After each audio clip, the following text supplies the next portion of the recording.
Salut les snipers, c'est Alex. Dans cette vidéo, je vais vous montrer comment trader avec l'Ichimoku de manière efficace, optimale et de faire en sorte que ça améliore vos profits. Si vous ne savez pas ce que c'est que l'Ichimoku, eh bien c'est un indicateur japonais en fait qui s'applique directement à vos graphiques et qui vous aide à mieux capter la tendance à terme.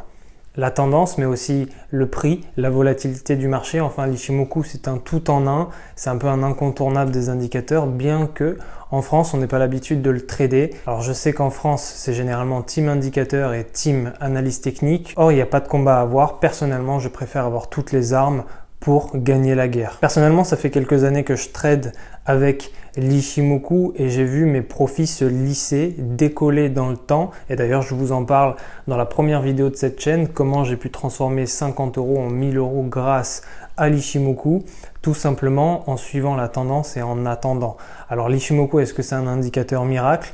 Je ne pense pas, je pense que surtout il reflète une discipline des Japonais qui est bien précise et une fois que vous l'avez bien intégré, il est super simple de faire du profit avec. Avant de commencer cette vidéo et de vous dire comment trader l'Ichimoku, je vais vous donner deux prérequis et à la fin de la vidéo, je vais vous donner deux stratégies pour bien sniper les marchés avec l'Ichimoku. Premièrement, c'est de définir votre style de trading avant d'y aller. Avant de commencer à trader, en amont, regardez quel est le style de trading le plus intéressant pour vous parce que avec l'Ichimoku, vous allez pouvoir trader sur du court terme, sur du moyen terme et aussi sur du long terme. Personnellement, je préfère utiliser le swing trading, le long terme, pour trader avec l'Ichimoku. Pourquoi ? Parce que c'est ce qu'il y a de plus simple, c'est ce qu'il y a de plus sûr et c'est ce qu'il y a de plus rentable aussi. Le deuxième prérequis pour trader avec l'Ichimoku, c'est déjà de s'habituer aux indicateurs. Si vous êtes un habitué de l'analyse technique et des graphiques, ce qu'on appelle des naked charts, des graphiques nus, eh bien quand vous allez mettre l'indicateur, je pense qu'au premier abord, il peut être envahissant. Vous avez les nuages, les moyennes mobiles qui parcourent le prix et on ne sait pas au premier coup d'œil à quoi ça correspond. Eh bien la première chose que je peux vous donner pour s'habituer à sa présence déjà, c'est d'en comprendre le principe.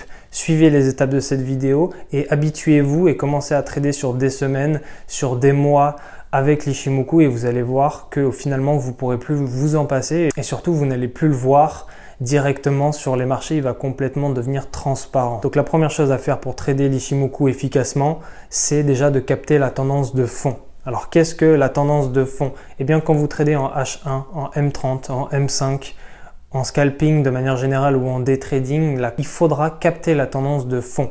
La tendance de fond, c'est la tendance la plus globale, générale, qui se trouve sur des graphiques de H4, de D1, c'est-à-dire il va falloir augmenter ces unités de temps pour regarder en profondeur la tendance et pour pouvoir mieux la capter. Personnellement, dès que je suis sur les graphiques, c'est la première chose que je fais, c'est que je capte la tendance de fond. C'est-à-dire que la première chose que je fais, si je veux par exemple faire du day trading, si je veux trader en H1, eh bien je vais sur du D1 et je regarde la tendance elle est haussière. Ok, il n'y a aucun moyen que je place un trade à la baisse. La tendance elle est baissière, la même chose, il va être rare, à part si je veux trader la contre-tendance, que je place un trade. Capter la tendance de fond, ça vous permet déjà de ne pas vous tromper et deuxièmement de suivre la tendance plus efficacement. La deuxième chose à se dire pour trader avec l'Ichimoku, c'est de se demander où est le prix du marché. Personnellement, dès que je me mets sur un graphique, je me demande où est le prix du marché par rapport au nuage de l'Ichimoku. Voyez l'Ichimoku comme un indicateur de tendance, c'est-à-dire qu'il va vous donner en un coup d'œil la tendance à suivre. Si le prix du marché il est au-dessus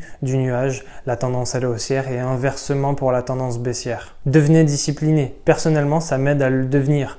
Premièrement, je capte la tendance de fond, je sais qu'elle est haussière. Deuxièmement, je regarde où est le prix en fonction du nuage. Hop, je vois qu'il est au-dessus. Je sais qu'il va y avoir 80% de chances que mes trades vont être haussiers et que la tendance ne va pas se retourner.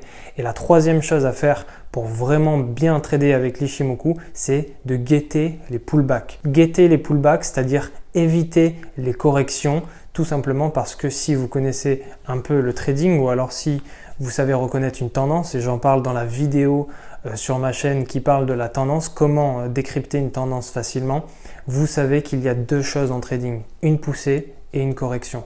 C'est-à-dire que la poussée sera le mouvement le plus fort et la correction va venir se rabattre. Quand je capte une tendance haussière, tout ce que je vais faire après savoir où est le prix du marché, c'est où est la correction. S'il n'y a pas de correction, il y a des chances qu'elle arrive. Si la correction vient de se passer, eh bien je vais me positionner parce que je vais essayer de manger encore plus la tendance haussière dans sa continuité. Donc je récapitule. Pour trader avec l'Ichimoku, vous avez 3 choses à vous dire. Premièrement, de capter la tendance de fond. Regardez sur un time frame supérieur où est la tendance globale. Deuxièmement, où est le prix du marché par rapport au nuage. S'il est au-dessus, eh bien la tendance elle est haussière, ça va valider aussi la tendance de fond. Troisièmement, se demander où est la correction. Où est la correction? Est-ce qu'elle est déjà là? Est-ce qu'elle est en train d'arriver? Ou est-ce que ça fait 1 heure qu'elle est passée? Si ça fait 1 heure qu'elle est passée, la correction, eh bien ça veut dire que je suis en pleine tendance et donc que je vais pouvoir me positionner.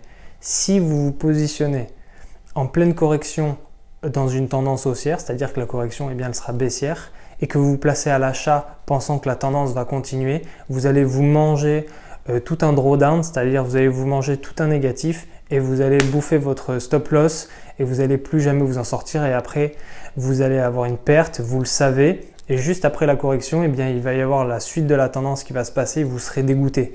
Donc évitez de tomber dans le piège des corrections, regardez le marché, s'il y a une poussée, il va y avoir une correction. Et grâce à l'Ichimoku, vous savez déjà dans quelle tendance vous êtes. Donc vous n'avez plus qu'à attendre la correction. Je vais vous donner les 2 stratégies. On va parler plus de phase de marché pour quand trader avec l'Ichimoku. Première stratégie pour trader avec l'Ichimoku, c'est de trader dans la zone de range. C'est quoi? C'est la zone de consolidation. La zone de consolidation, c'est cette zone où il ne se passe rien. Eh bien l'Ichimoku, lui, vous indique quand ne pas trader. Vous allez me dire, mais ça n'a pas de sens.